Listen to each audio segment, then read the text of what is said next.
Hello, this is Nicola from Kali Yoga. Welcome to another episode of Yoga Stories.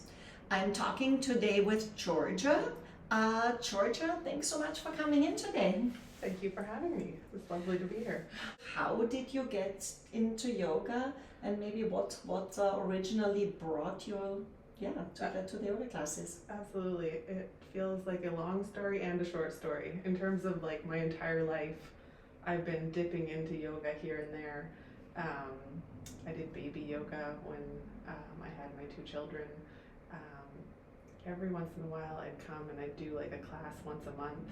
Sometimes I'd even get to the point where I was doing once a week, but not stick with it for very long. I've had a long-term injury in my hip, and it always felt like if I left it too long and then I got into yoga, it would aggravate it, and then I would kind of pull back thinking, oh no, it's actually making it worse. Mm-hmm.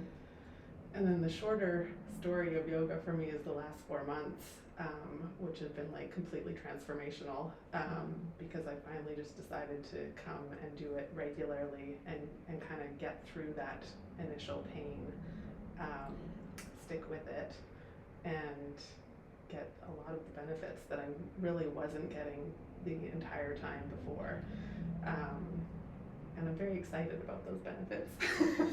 Isn't that interesting? Because the more I think about myself, how, why I am still doing it, Yeah. and talking with others, it seems to be that I'm coming back to the idea of that it's maybe not exactly the different poses or a specific sequence of poses that is this helpful thing, but more finding somewhere that routine, somewhere that motivation and the routine where you actually come back even if something hurts initially. Absolutely. I found like getting into it like the first week of I'm doing 5 days a week. The first week I did have that initial pain. I get into certain poses like you were saying and think that I was doing them correctly or think that I was doing them in the way that they were supposed to be done. But like 3 weeks in, I would be doing those same poses. I would be hearing actually what you're saying about how to tip the pelvis and just little tiny tweaks that made an enormous difference. And often we don't pay attention to that those first few classes, isn't it? I know. and it honestly, it feels like layers and layers. Like I say that first week, the 3 weeks, but even months later, I still feel like I'm realizing new things about what you're saying. I'm realizing new things about what my body can do. I can move in ways that I just actually, like, I'm not even getting back to anything. I couldn't ever move that way. Like, this is new for me. The hip movement, the pelvic movement, some of the flexibility that I just didn't have before. It's really, really good. That's awesome to hear. And it is. I'm just baffled with this thing. What really works? Because maybe let's jump back, and in the beginning when you say you came, did a class, and then maybe left it again for months. Yeah. So what brought you to those classes, and what was the disappointment that you did not stay? So knowing that I needed more flexibility, I feel like I have one of those bodies that just tightens up faster. I don't have that natural flexibility, and so I want to be working out, I want to be healthier, and I knew that I needed a little bit more flexibility. I needed not to have that like tightness in the hamstrings and the back, that was both affecting my hip but just affecting me in general. And so I'd be like, okay, I've got to get to yoga and I've got to do this. And I really didn't think of it in terms of that habitual thing. I thought like once a week or just like some routine, but not the daily thing that I actually do find is the most beneficial for me. And so I'd go and do it, and have some pain, have some success, but not a lot. Yeah. And it was just kind of like on repeat, year after year. It's crazy to think about, actually. But it completely makes sense, and I think this is exactly where maybe the frustrations or those maybe unrealistic health claims come from when we read in those magazines, oh, if you only do those poses for the hip and those poses for the shoulder, and then we do it maybe 1, 2, 3, 4, 5 times, Yeah. and there isn't really much difference. Yeah. Because I certainly have very much the same experience doing a few of the poses. Usually doesn't really do that much. Not it's bad, hopefully not aggravating, but that's a potential too. But it really doesn't make that much difference. Yeah, and you can deceive yourself too in the poses. You can think you're doing the poses properly, but if you haven't done all the lead up to them or really like gotten into it over weeks at a time, you're leaning a certain way to do the pose so it looks right, but you're not actually getting that benefit, the lengthening and the stretching that you can get from it. I really found that with certain poses well into it, noticing that my body alignment was just off, and I didn't realize until we'd done just sort of like this funny one where you look back at your hip on either side, and I'm like, oh, I can see it on one side and I can't see it on the other. And so then what that does to inform my daily like habits and trying to like check in with myself throughout each day about like what is it that's having me only lean that one way and the other way. Yeah, yoga has really brought that and there is into my life. That I also remember very well, that it took me some time, a long time of practicing quite regularly, but at some point of time it spills over in the daily life. Yeah. You know, it's not about doing a pose a certain way or, you know, that's interesting, but I found the real, you know, inside click thing, the light bulb going on when you stand in line somewhere maybe waiting, and then you suddenly realize, oh, I always lean on one side and tilt the hips like this and pull the shoulder up, or, you know, daily regular movements that you do, how you sit in the car or how you sit on your desk, and suddenly that awareness spills over, and oh, actually that feels different. Totally. And it doesn't even have anything to do with a particular pose, but obviously the accumulated effect of what we do in class somehow spills over. Totally. Yeah, that like it's undoing decades of patterned positioning. And it's funny when I think about how I would go like once a month or every once in a while, thinking that a class is going to undo that. And again, I think that's really interesting that you say undoing those patterns, because maybe that's what it is, that it's not so much like other exercise or sports where you do it to strengthen a muscle. So we do that too, but to get to a place where you undo patterns, habits. Yeah, it's healing in like physically.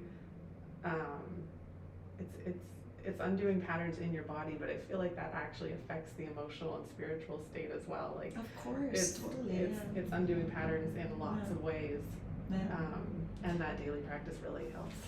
Do you feel you in when you said the last 4 months you're doing it regularly? Did you notice something specific, maybe some things in your life, you know, physically and mentally, where you saw a shift happening? Yeah, I mean, I could talk about, like, I had the hip stuff, but I also had a brain injury, and have been dealing with the effects of that. I would say the alignment has been such a huge thing for me. And then some of the hip stretches where I'm really stretching that glute and everything, I notice a bit of an emotional response. And actually, mostly at the beginning, I don't notice it as much now, 4 months in, but like for the first couple of months, it was a strange emotional response every time I'd get deep into that stretch. And I'm somebody who thinks that I'm like, was probably storing some emotional stuff, or that's just kind of where, again, the patterns kind of just solidified. And it felt like I was working that stuff out. And so in my life, I do actually think it's made it easier to process some emotional things, whether that's from it actually like physically being stored, or whether it's just that I'm more present, grounded, and calm from the daily practice. Who knows? Yeah, exactly. I'm just so curious, when I think about why is it that we put so may, nearly miraculous health claims on yoga. Right. If you listen to what you read, it really seems to be the cure for everything and anything. And while many things are of course not quite as easy, at least, Yeah. but many people have some amazing changes they're happening. Yeah. And I'm just trying to figure out what it is.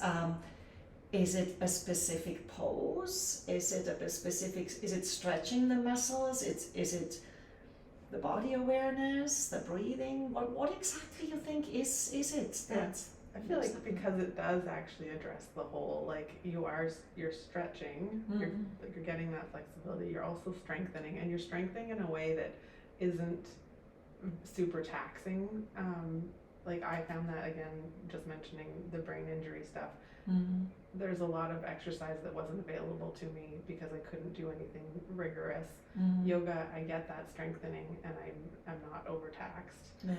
So stretching, strengthening, and then that working out the patterns, like working on alignment. You feel there's the breathing too, right? The breathing and the just, again, feeling grounded, present, noticing what's going on in your body. I think self-aware it helps bring self-awareness, which is always helpful.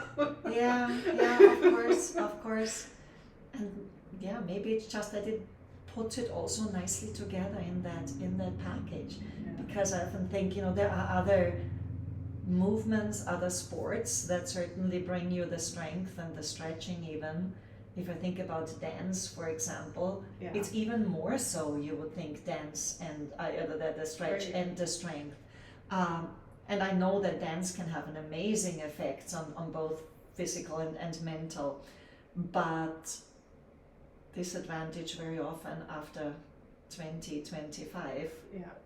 Especially if you do it more professionally, that's it, because you worn out your joints. Totally. So something yoga probably can add to make it more available for any condition, whatever health, fitness level you are, whatever age you're in, whatever life's part you are in.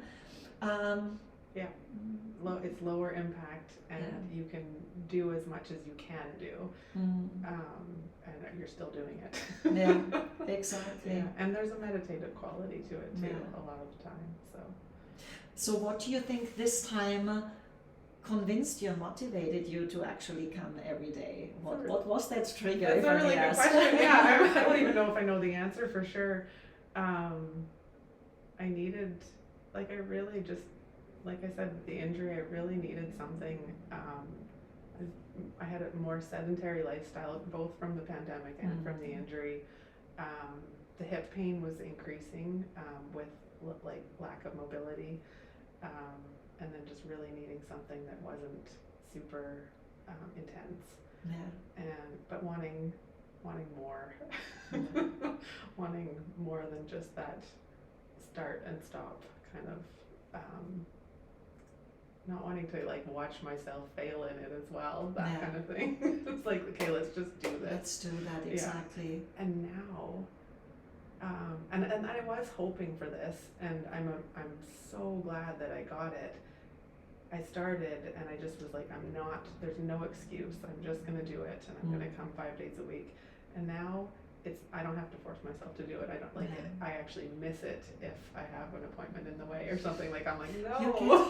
You get somehow hooked on it, isn't it? It's part of my day, and I wouldn't give it up for anything. It's actually probably one of the most important things, one of the most important choices I've ever made for myself.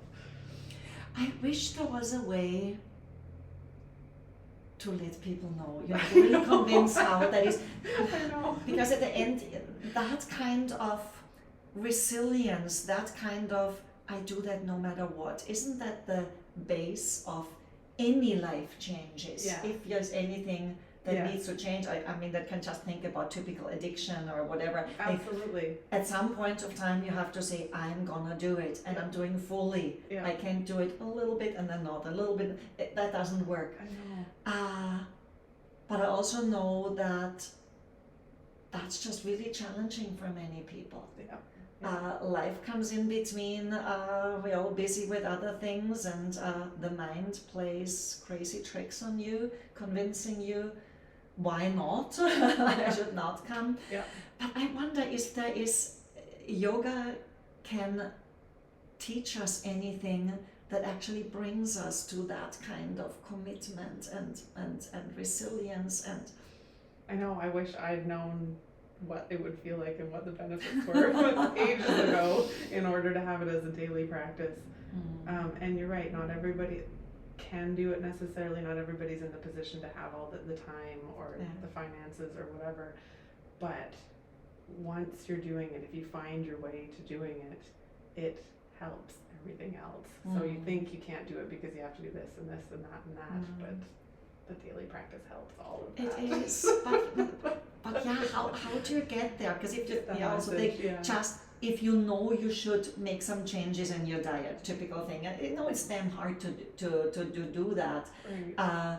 and still it's the same concept. At some point of time, like, okay, I'll do it to skip the sugar, gluten, or whatever it is that you think you should be doing, and eventually you feel the benefits and how much better you feel, and then it becomes such a big part of your daily life that you probably feel even weirded out having a big fat burger or whatever, or a cheesecake on that, because your body actually knows the benefit. And yeah, I really believe that this is kind of the base of where yoga can help. Yeah.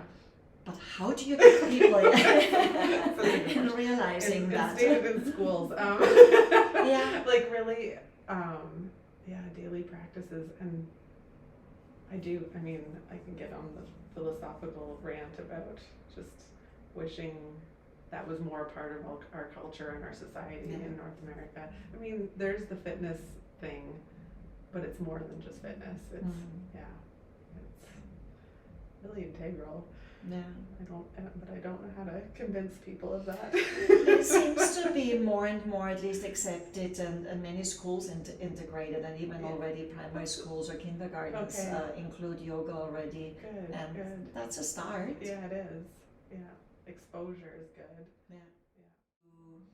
You know, most of those effects are still things that we know or expect from yoga. Was there ever a class or a time when something clicked in a very unexpected way? Can you maybe remember anything that, I really didn't think that yoga would do that? That's a good question. I feel like there were probably lots of those moments, whether I can think of one right now. Like I said, that one where I realized I couldn't see the other hip and how my alignment was off. I did sort of expect that from yoga. I didn't realize how much it would ripple out into my life and what I'd be, like how present I would be in all the other moments about my alignment and everything.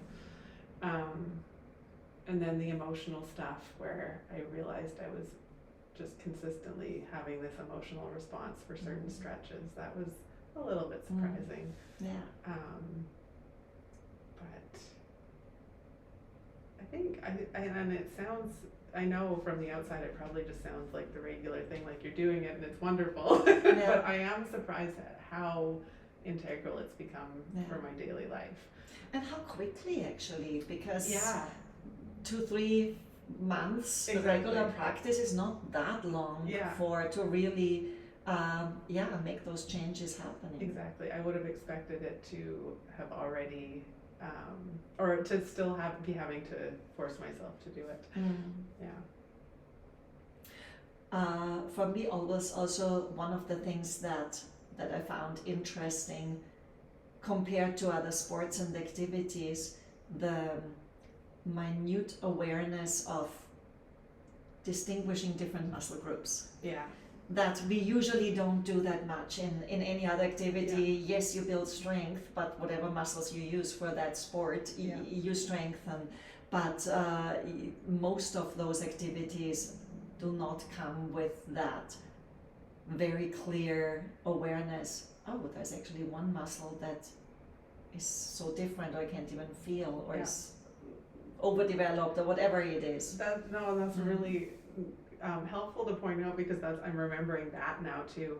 I actually notice differences on either side, and it's like I concentrate around here because that's where I've noticed a lot of weakness in very particular muscles around my right hip, and a lot more strength over here. And I didn't realize, like, now I can actually pinpoint which ones are the weakest, which ones I need to work on, which ones are actually affecting the pain if I put my leg one way or the other. And so that awareness is really lovely to have. And then you know just also more what exactly you should work on. To not compensate with areas that are already strong or very flexible anyway. Exactly. Yeah. I know. Yeah, I even remember at some point of time I had a lady regularly coming to yoga, and she was here for I think 2 years or so after she had given birth. And it took about 2 years, and suddenly after the class she says, "Oh, today finally is the first time I know what you're talking about, engaging the core." And something so simple, seemingly simple, but obviously, after birth, pregnancy, we lose that strength and we don't have those muscles. And if you don't have the muscles, you can't feel them. You can't feel it, exactly. And so it takes months, years to build that. Absolutely, and I would say I had that aha moment as well, and I'm like, oh, that's what she's talking about, and like with a particular muscle, with the particular pelvic movement, I'm like, oh my goodness, now that I can actually move my pelvis that way, I can feel how that stretch is supposed to feel, and now I understand what you're saying about it. and that's really good. And in that sense, I actually recommend people sometimes going to different classes, different teachers, because everyone has a slightly different way to explain, those images, or just a different way to guide you through poses. And sometimes it's just one little word, different word, oh, that's what she meant by that. And somehow it didn't click just because you didn't associate with that image maybe that was used. Yeah, I think that is very valuable. To see how different people do it and explain it, and then again, like I said, you can have the same person as well, and you hear them differently a while later. Really, even for me, I've been practicing yoga now for 30 years, something like that. And I still get sometimes those aha moments. Yeah, I'm not surprised. It happens because the body grows and evolves, and for me it's often now not adding a more difficult, challenging pose, but rather downscaling actually, and looking more in the very minute differences and details that I know I did not pay attention to in my younger years. When it was easier to do a pose because I was more stronger and more flexible. Totally, I can imagine that totally. And I'm thinking like just the chest opening stuff too. That's new. I was really focused on the hip and really focused on some other things in the beginning, and it's just in the last couple of weeks I feel like I'm noticing weakness in my back and sort of that pattern, like leaning forward, chest heavy, all which of that. Tends to do with that project. It's a protective thing, we all, I think that's so still a biological thing for any stresses, anxieties that we have. We tend to do that, and this is vulnerable. Open the chest, open the heart, it feels vulnerable. And it takes some awareness and some self-confidence and strength to really do that. Absolutely. And the strength and the flexibility and the presence helps with all of that. Awesome. If there is anything you could maybe suggest to people who think of getting into yoga and don't know yet quite where to start, is there anything you could maybe suggest to them? Oh my goodness, I recommend more than anything going regularly, and starting with a beginner's class, and just getting into it and not worrying too much about what it looks like, what it feels like. Just go and do it, and do it again, and do it again, and you'll see.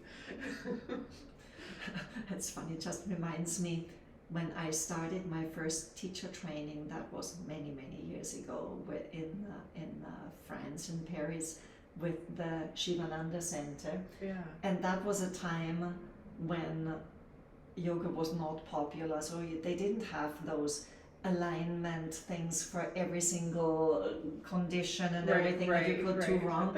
And I remember even one of my teachers, even at the yoga training, saying, we don't give much instruction, we just ask you to do it over and over again, and kind of trust your body, rather working more on the, no, it was not that they didn't give instructions, but trusting that if you focus more on the body awareness, listening to your body, that your body internally will tell you how to correct and what to do, instead of having the teacher saying, and now put the arm there and the foot there.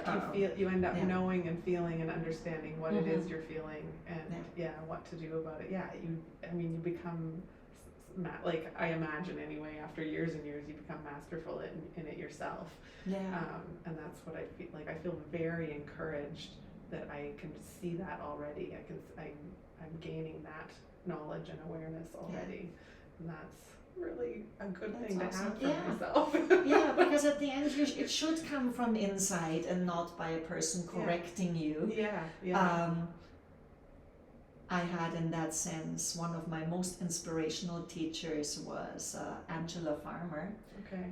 She's still around, elderly lady, awesome, and she taught me exactly that, that going from within. And she often made that joke, for example, if you do a tree pose, just look outside and look at trees. None of them are perfectly symmetric. Because I found it such a beautiful analogy, because trees grow in uneven ground, some have better soil, some have less good soil.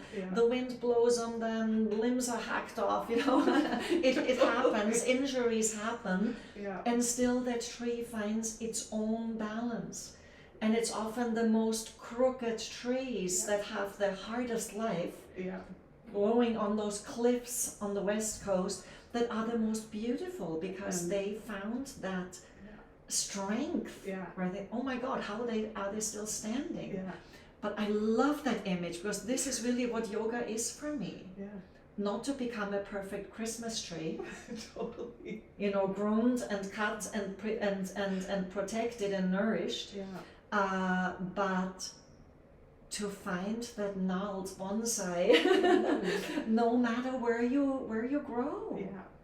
That's a beautiful image. It's not for me. I wish I could take credit from that. Well, thank you for sharing it with me, because. But I do love it. Coming from a place of injury, it's actually just a perfect image, because there's, for so long in injury, or at least I found, I clung to the image of myself from before, and it's actually just constructing this new image, and it's strong and balanced, and accepting, respecting where you are at, and that it is different than a week ago and 10 years ago. We do change, we do have experiences, we have traumas, we grow older, and there is nothing gained in trying to find our perfect, younger, healthier, fitter self.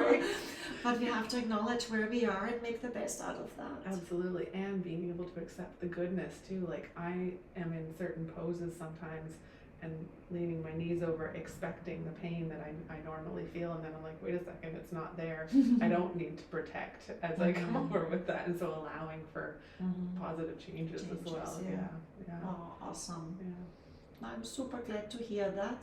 I think you're really an inspiration for everyone. It's been wonderful. It's been really wonderful. Awesome. Many things more to talk, but I think we are kind of done for time today. Thank you so much for coming in and chatting with me. Thank you for having me. That's great. And thank you very much for listening in. I hope you will join us for next episode of Yoga Stories. Thanks. Bye bye.